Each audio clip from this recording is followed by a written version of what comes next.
Bonjour à tous. Donc aujourd'hui, c'est donc le 20e jour du challenge. Et donc aujourd'hui, je dirais que c'est assez spécial pour moi. Il s'avère que plus j'avance dans la compréhension du texte, plus je vois les, euh, les aspérités, plus je vois et plus je comprends l'homme. Euh, je me répète, mais la neurophysiologie, la neurobiologie sont des éléments nécessaires à un tant soit peu maîtriser pour pouvoir écrire correctement sur cet homme. Et donc, le comprendre au niveau neurophysiologique est une vraiment nécessité pour comprendre que cet homme était un adepte euh, comment dire, des mauvais choix. Il ne faisait absolument pas exprès. La problématique, si je puis dire, que le, le, les neurones analogiques étaient, comment dire, hyper sollicités, mais hyper sollicités pas pour lui permettre, comment vous dire, pour lui permettre d'être dans une pleine conscience. Sa pleine conscience lui permettait, et ça c'est proprement terrible, d'être, comment vous dire, de prendre plaisir par le mal. C'est pas très particulier, c'est absolument normal. Et ce qui est proprement, si je puis dire, pas hallucinant, mais tout à fait normal, on est face à un type qui ne peut pas déroger à cela. La problématique, c'est que ces circuits ont été, si je puis dire, agencés de telle façon que c'est l'intensité qui fait que ça prend une, comment dire, ça prend un intérêt pour lui. Pour faire simple, il y a un système, des réseaux, des structures, des circuits, une amplification de ces fameux circuits. Et malheureusement, c'est plus une spirale qu'autre chose, car cette amplification ne peut pas tenir. Il faut comprendre que les réseaux, les structures et les circuits, lorsqu'il y a amplification à ce niveau-là, ça ne peut pas durer. C'est pour ça que toutes ces aventures se terminent par un échec. C'est très très important à comprendre pour pouvoir voir l'homme dans toute sa dimension. On est réellement face à quelqu'un qui, il lui était impossible de déroger à ce qu'il était, car il y a eu malheureusement une imprégnation, si je puis dire, oui, une imprégnation très très jeune à l'intensité, au stress. Il faut comprendre que le stress permet, pour certaines personnes, d'être vigilant, d'être actif. Mais la problématique, c'est que cette vigilance, entre guillemets, qui fait que vous êtes alerte par rapport à ce qui vous environne, peut être conditionnée par la pleine conscience. En un mot, avoir conscience, prendre conscience, avoir une prise sur le réel. Mais le problème est le suivant, c'est que dans le cas de cet homme, il y a un besoin viscéral euh, de vivre les choses, mais de vivre les choses intensément. On n'est pas face à quelqu'un qui veut, entre guillemets, accumuler, tel un businessman qui veut devenir riche. On n'est pas face à un bandit qui veut, par le biais d'un élément mauvais, voire même néfaste, voire toxique, euh, s'enrichir. On est face à un homme qui veut vivre des choses avec une énorme intensité.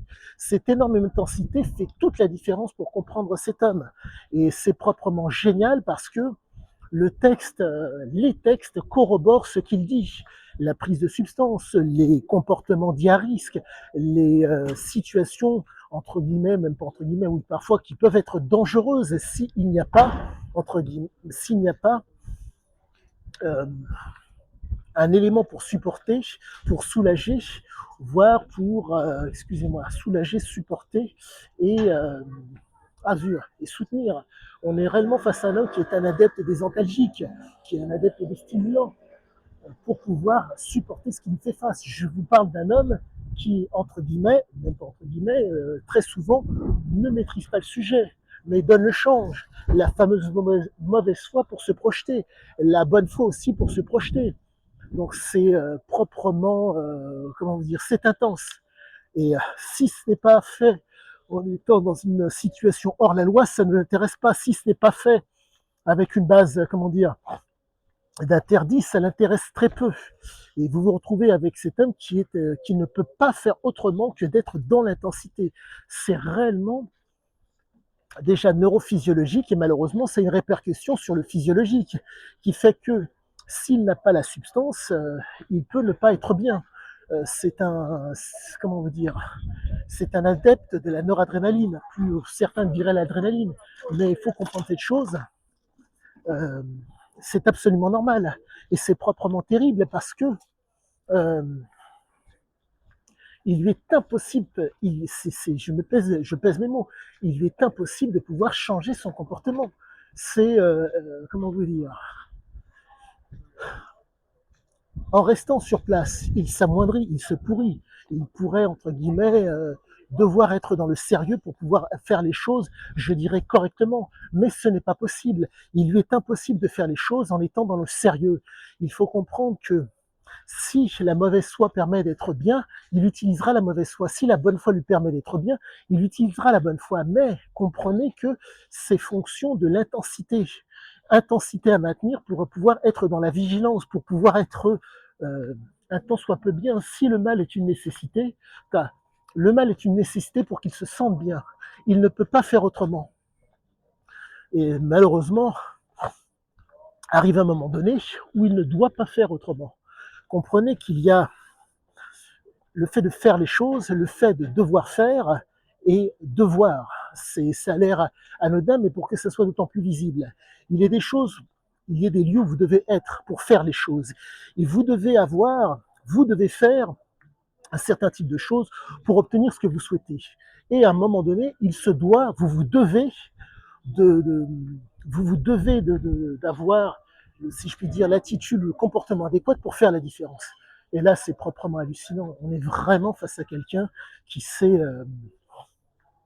qui appréciait les toxiques, qui appréciait la toxicité, et qui fait qu'il ne pouvait vivre que dans ce type d'endroit. Impossible pour lui de vivre dans d'autres endroits que cela. Impossible. Et je suis, comment vous dire, euh, c'est euh, c'est proprement hallucinant, quoi. Quoique hallucinant, non, ce n'est pas hallucinant. Euh, je dirais que les gènes, les prédispositions du père et de la mère ont été propices à cela, mais prédispositions pas. Il faut une sensibilité, il faut une vulnérabilité, il faut voir un endroit où tout cela puisse émerger. Et ça s'est présenté. Je suis, je ne dirais pas dégoûté, mais je comprends ce qu'il en est. Je vois ce qu'il en est, je vois où est-ce qu'il va. Et quoi qu'il en soit, je continuerai sur ma lancée pour pouvoir vous donner des explications.